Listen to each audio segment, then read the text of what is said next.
여호와의 사자가 하늘에서부터 두 번째 아브라함을 불러 이르시되 여호와께서 이르시기를 내가 나를 가리켜 맹세하노니 내가 이같이 행하여 내 아들 내 독자도 아끼지 아니하였은즉 내가 내게 큰 복을 주고 내 씨가 크게 번성하여 하늘의 별과 같고 바닷가의 모래와 같이 하리니 내 씨가 그 대적의 성문을 차지하리라. 또 내 씨로 말미암아 천하 만민이 복을 받으리니 이는 내가 나의 말을 준행하였습니다 하셨다 하니라. 이에 아브라함이 그의 종들에게 돌아가서 함께 떠나 부엘세바에 이르러 거기 거주하였더라. 이에 어떤 사람이 아브라함에게 알려 이르기를 밀가가 당신 형제 나홀에게 자녀를 낳았다 하였더라. 그의 맏아들은 우스요 우스의 형제는 부스라. 아람의 아버지 그무엘과 게셋과 하소와 빌다스와 이드람과 그무엘이라. 이 8사람은 아브라함의 형제 나홀의 아내 밀가의 소생이며 부두엘은 리브가를 낳았고 나홀의 처 루마는 한 자도 네바와 갓과 다스와 마가를 낳았더라. 아멘. 이것은 주님의 말씀입니다. 오늘은 두 번째 여호와 이레를 준비하시다는 제목으로 여러분과 함께 말씀을 나누려고 합니다. 아브라함의 시험은 이제 끝났습니다.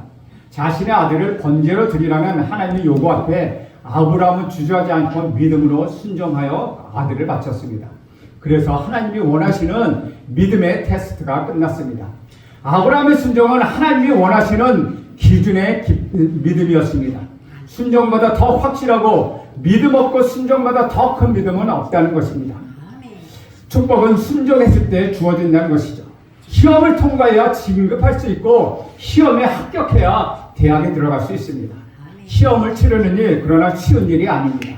때에 따라서 밤을 지새워야 하는 고통스러운 일이기도 합니다. 그러나 시험에 통과한 사람은 기쁨과 영광이 있다는 것이죠. 축복은 믿음의 시험에 합격하고 순종한 사람에게 주어지는 특권입니다. 여러분들 믿음의 순종을 통하여 하나님께서 예비하시는 놀랍고 아름다운 축복을 경험할 수 있게 되길 간절히 바랍니다. 15절에서 16절 말씀 저와 함께 같이 읽겠습니다. 15절 올려주세요. 15절부터 16, 17절 함께 있습니다. 시작. 여호와의 사자가 하늘에서부터 두 번째 아브라함을 불러 이르시되 여호와께서 이르시기를 내가 나를 가리켜 맹세하노니 내가 이같이 행하여 내 아들 내 독자도 아끼지 아니하였은즉 내가 너에게 큰 복을 주고 내 씨가 크게 번성하여 하늘의 별과 같고 바닷가의 모래와 같게 하리니 내 씨가 그 대적의 성문을 차지하리라. 하나님의 사자가 하늘로부터 두 번째로 나타났습니다. 하나님의 사자는 하나님의 메시지를 전하는 천사입니다.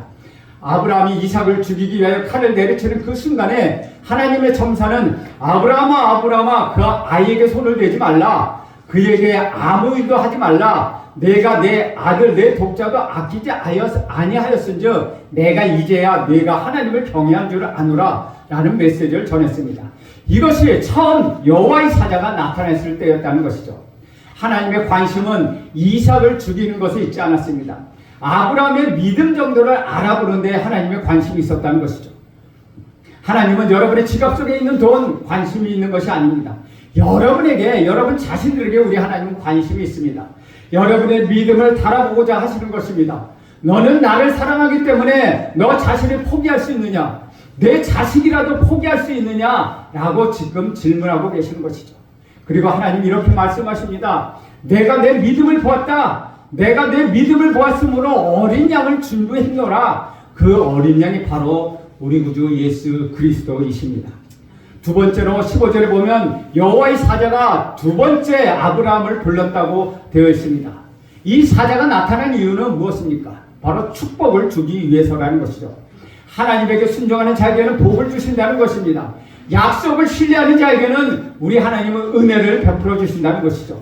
16절과 17절에서 우리는 몇 가지 사실을 배울 수가 있습니다. 첫째는 천사가 하나님의 메시지를 전할 때 내가 나를 가리켜 맹세하겠다라고 표현하고 있다는 것이죠. 내가 하늘을 가지고 맹세하겠다, 내가 땅에다 대고 맹세하겠다고 말씀하시지 않고 하나님은 내가 나를 가리켜 맹세하겠다고 표현하십니다.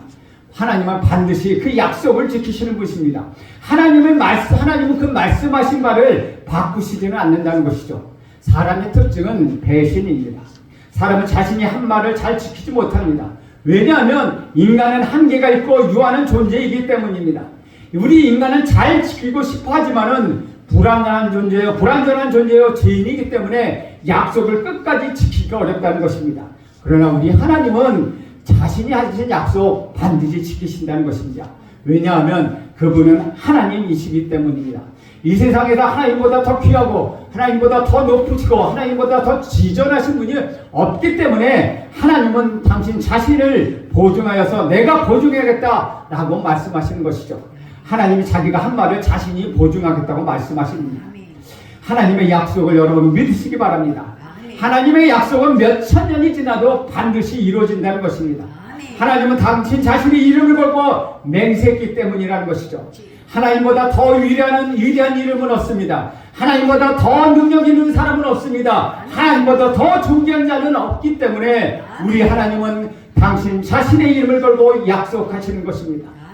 히브리서 기자는 히브리서 6장 13, 14절에서 이렇게 설명하고 있습니다. 히브리서 6장 13, 14절에 이렇게 기록되어 있습니다. 하나님이 아브라함에게 약속하실 때에 가르쳐 맹세할 자가 자기보다 더 큰 이가 없으므로 자기를 가르쳐 맹세하여 이르시되 내가 반드시 너에게 복주고 복을 주며 너를 번성하게 하고 번성하게 하리라 하셨더니 라고 말씀하고 있습니다. 이 말씀은 아브라함에게만 주신 복이 아니라는 것이죠. 이 말씀 벌써 여러분 자녀에게 주신 줄을 여러분 믿으시기 바랍니다. 하나님은 아브라함에게 약속하십니다. 내가 너를 복주고 복주며 번성하게 하고 번성하게 하리라. 이 약속은 내 이름을 걸고 반드시 이루실 것이라고 우리 하나님은 말씀하셨습니다. 얼마나 놀라운 이야기입니까? 그 약속의 내용이 17절에 나와 있다는 것이죠. 내가 네게 복을 주겠는데 내 자녀를 번성하게 하겠다고 약속하신 것입니다. 위대한 순종을 하는 사람에게는 하나님이 위대한 축복을 주신다는 사실을 알 수가 있다는 것이죠. 하나님의 주시는 복은 아브라함뿐만 아니라 그 자녀의 자녀까지 하늘의 별과 바다의 모래처럼 번성하게 해 주실 것이라는 약속이었습니다. 사실 이 약속은 사실을 말하는 것은 아니라는 것이죠. 실제로 말하면 그 당시보다도 아브라함이 갈대아 우를 때 이 약속의 말씀을 지금 한 번 한 게 아니라는 거예요. 다시 말하면 아브라함이 갈대아 우를 떠날 때 너의 본토 친척의 아버지의 집을 떠나 내가 내게 지시할 땅으로 가라. 내가 너로 큰 민족을 이루겠고 이름을 창대하게 하리라. 가는 곳곳마다 복을 주시겠다고 이미 말씀하셨습니다. 그러나 10년이 지나는 동안에 아무 일도 일어나지 않았습니다. 아브라함은 약속을 믿는 마음이 흔들리기 시작했습니다. 그때 하나님 또다시 나타나셔서 놀라지 말라, 두려워하지 말라, 나는 너의 큰 방패와 상급이라고 말씀하시며 아브라함을 밖으로 데려나가서 하늘의 별을 보여주시며 내가 이 하늘의 별을 셀 수 있느냐, 내 자손이 이와 이 별같이 셀 수 있게 하겠다라고 말씀하십니다. 그래도 여전히 아이는 없었습니다. 100세가 될 무렵에 하나님 또다시 한번 나타나셔서 위로하고 격려하십니다. 두려워하지 말라, 나는 내 하나님이라, 내가 내 약속을 지킬 것이다 라고 말씀하신 후에 이삭이 태어났다는 것이죠. 이삭이 태어났고 이삭이 번제로 바쳐져 죽을 위기에 처했을 때, 그러나 하나님은 다시 그 이삭을 살려주셨습니다. 이제 마지막으로 하나님은 이제 내 씨가 바다의 모래알처럼 하늘의 별처럼 많을 것이라고 말씀하고 계시다는 것이죠. 사람의 눈으로 확인할 수는 없는 하늘의 별은 약 3천만 개 정도 된다고 합니다. 그러나 우리가 볼 수 있는 눈은 오히려 더 많아 아마도 별을 셀 수가 없을 것입니다. 그 수많은 별들처럼 자녀들 번성하게 하실 것이며 복을 주실 거라고 약속하십니다. 사랑하는 여러분, 하나님의 약속은 신실하십니다. 하나님은 내 이름으로 한 내 약속은 반드시 이루어지실 것이라고 당신의 이름을 걸고 보증하시고 말씀하셨다는 것이죠. 그러나 참된 복은 여기 있지 않다는 것이죠. 건강하면 좋지만 건강에 복이 전부이 아니라는 것입니다.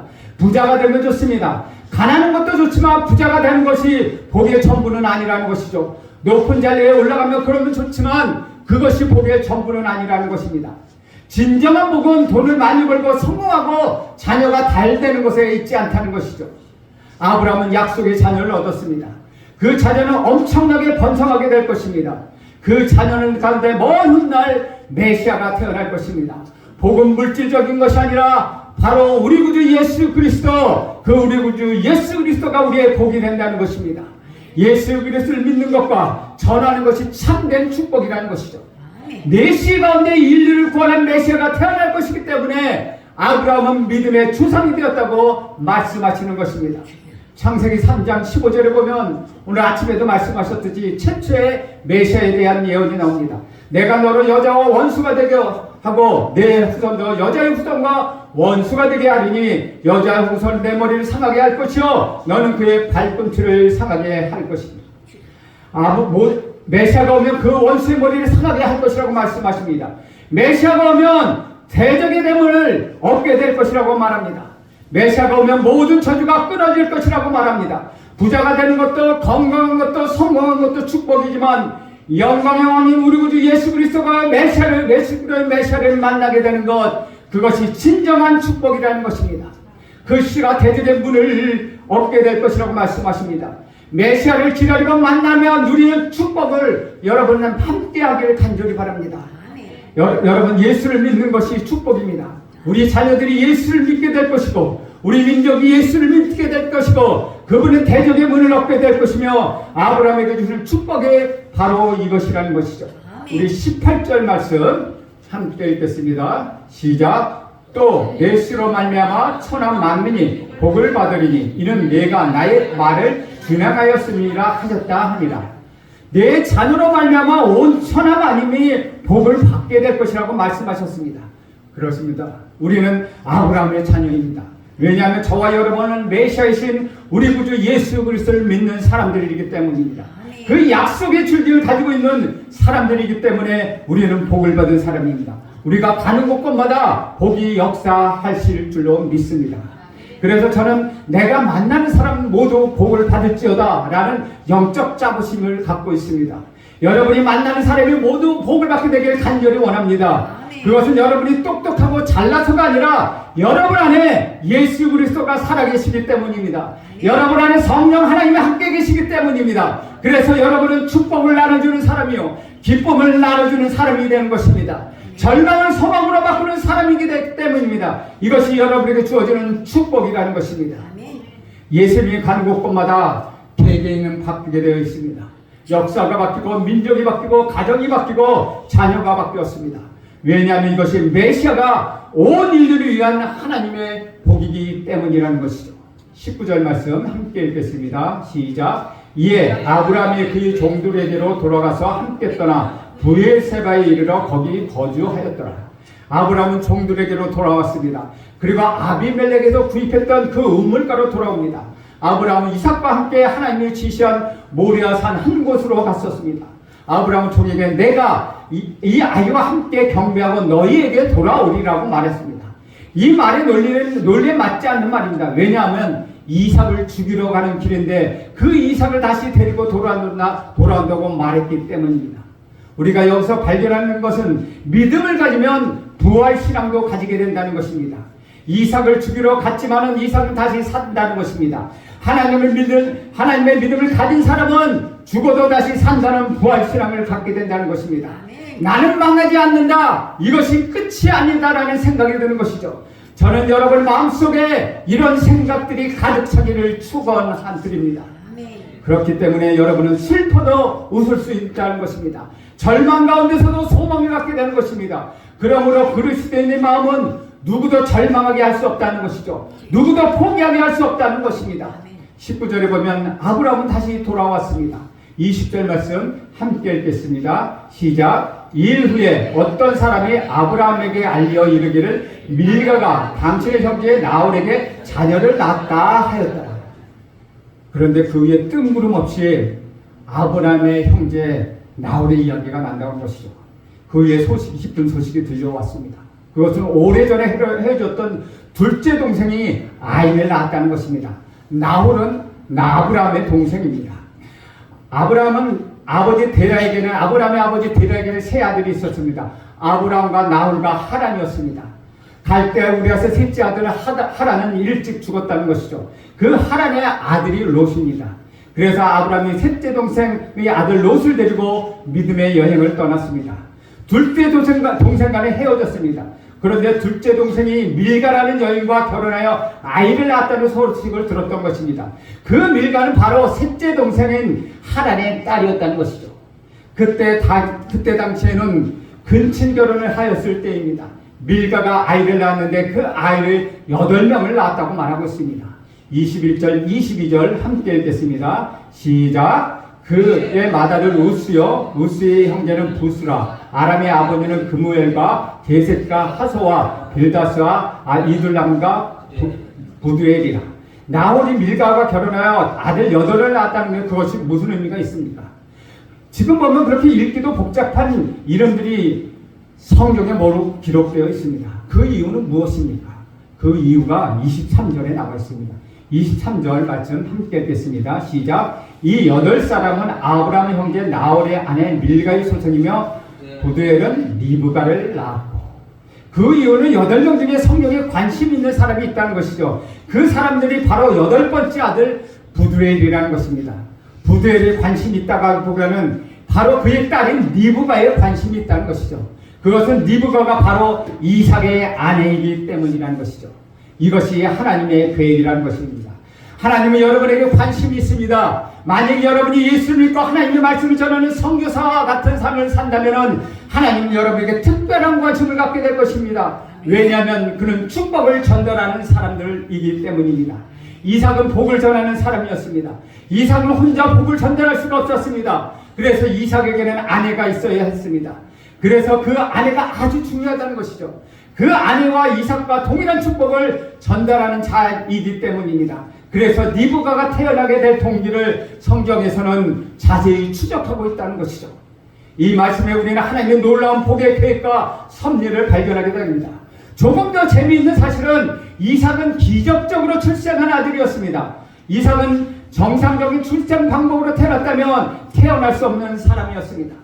그러나 아브라함이 100세 나이에 아들을 낳을 수 없는 나이에 하나님의 특별한 섭리로 인하여 세상에 태어났고 성인이 되었을 때는 하나님이 그를 번제로 드리기를 원하셨다는 것이죠. 아브라함은 순종했습니다.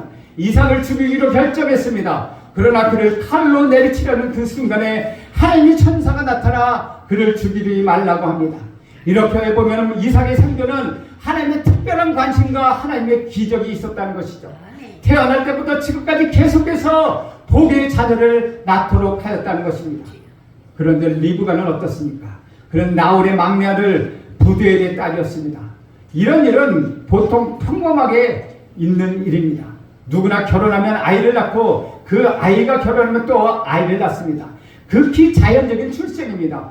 초자연적인 출생이 아닙니다. 그러나 이삭은 초자연적인 출생과 생존을 하였습니다. 우리가 발견하는 놀라운 사실은 하나님의 계획이었다는 것입니다.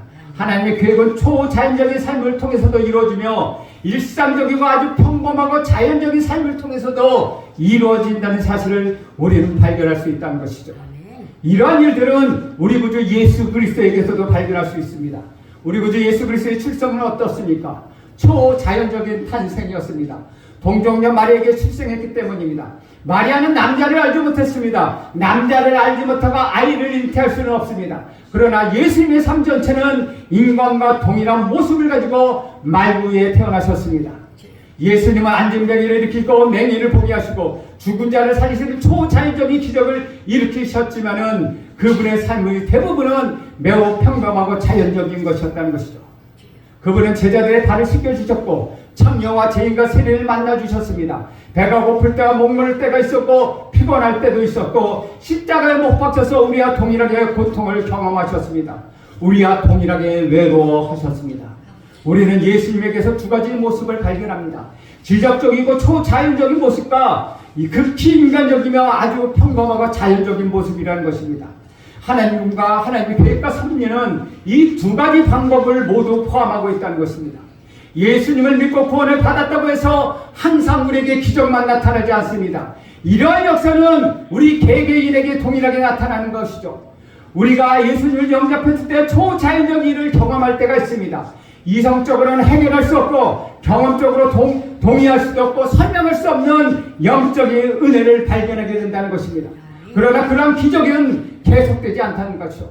여러분 착각하지 마십시오. 그러한 기적은 한순간뿐이라는 것이죠. 아무리 신령한 사람이라도 영적 체험이 계속되지는 않는다는 것입니다. 한편으로는 초자연적인 기적이 나타나지만 다른 한편으로는 우리의 삶은 극히 자연적이고 평범한 일상적인 것이라는 것이죠. 우리는 천국에 속한 성도이지만 건강한 시민이 되어야 하는 까닭이 바로 여기에 있다는 것이죠. 우리가 예수를 믿고 특별한 선택을 받았어도 오만하지 말아야 할 이유가 바로 여기에 있다는 것입니다. 우리는 모두 다 평범한 보통 사람들입니다. 밥을 먹고 잠을 자고 느끼며 사는 사람들입니다. 대표적인 사람을 꼽으라 하면 나사로를 들 수 있다는 것이죠. 그는 죽어서 시체가 부패했을 정도로 시간이 지난 후에 우리 예수님이 다시 살려주셨습니다. 그는 초자연적으로 다시 살아났습니다. 그러나 나사로는 영원히 살지 않았고 나이가 들어서 죽었습니다. 그렇습니다. 하나님의 계획은 이 두 가지 모두 포함하고 있다는 사실을 이삭과 리베카를 통하여 우리는 알 수 있다는 것이죠. 이삭과 리베카를 통하여 배우는 것은 초자연적인 것이든 자연적인 것이든 하나님의 구원과 섭리가 거기에 있다는 것입니다. 그것은 약속을 통하여 이루어진다는 것이죠. 하나님의 구원의 축복은 약속을 통하여 이삭이 태어났고 약속을 통하여 리베카가 태어나서 하나님의 구원을 이룬다는 사실입니다. 이것이 하나님의 섭리라는 것이죠. 하나님께서는 보이지 않는 곳에서 은밀히 일하고 계신다는 것입니다. 민수기 23장 19절에 보면 하나님은 사람이 아니시니 거짓말을 하지 않으시고 인생이 아니시니 후회가 없으시도다. 어찌 그 말씀하신 바를 행하지 아니하시며 하신 말씀을 실행하지 아니하시랴 라고 말씀하고 있습니다. 이처럼 하나님의 말씀 약속을 통하여 복을 주시며 당신의 말씀을 통하여 구원을 이루시는 분, 그분이 바로 메시아이시라는 것입니다. 이삭은 이때부터 약 25년 후에 결혼을 합니다. 하지만 하나님께서는 이삭의 결혼 25년 전에 이미 그의 아내를 준비하고 계셨다는 것이죠. 이것이 바로 두 번째 여호와의 이레라는 것입니다. 지금까지 우리는 아브라함 삶에서 믿음의 역사가 확실히 세워지는 것을 보았습니다. 하나님의 약속은 지금까지의 여정, 모든 아픔과 눈물까지 다 닦아주시기에 충분했다는 것이죠. 아브라함의 형제 나홀은 하란에 남아 편안한 삶을 살았습니다. 그러나 그것은 믿음의 역사가 되지 못했습니다. 오직 그녀의 손녀가 아브라함의 며느리가 되는 면에 있어서만 의미를 가질 수 있었다는 것이죠. 그의 삶은 우여곡절이 많았을 것입니다. 그러나 하란의 삶은 믿음과 상관없이 사는 삶이었기 때문이라는 것이죠. 주 안에서 사랑하는 여러분, 여러분의 삶은 어떻습니까? 여러분의 삶은 믿음의 역사입니까? 여러분의 삶은 순종의 역사입니까? 여러분의 삶이 믿음의 역사라면 여호와의 일에 하나님을 경험하게 될 것입니다. 여러분의 삶이 순종의 삶이라면 보이지 않는 곳에 역사하시는 우리 하나님의 섭리를 맛보며 살아가게 될 것입니다. 그리하여 협력하여 선을 이루시는 하나님, 그 하나님 역사에 동참하며 하나님께 찬송과 영광을 올려드리는 이번 성탄이 되기를 간절히 소원합니다. 기도합시다. 하나님, 오늘도 우리의 삶이 믿음의 역사가 되고 우리의 삶이 순종의 역사가 되어서 여호와의 일에 하나님을 경험하며 살기를 간절히 소원합니다. 하나님의 섭리를 맛보며 살기를 간절히 소원합니다. 하나님 우리와 함께하여 주옵소서. 예수님의 이름으로 기도합니다. 아멘.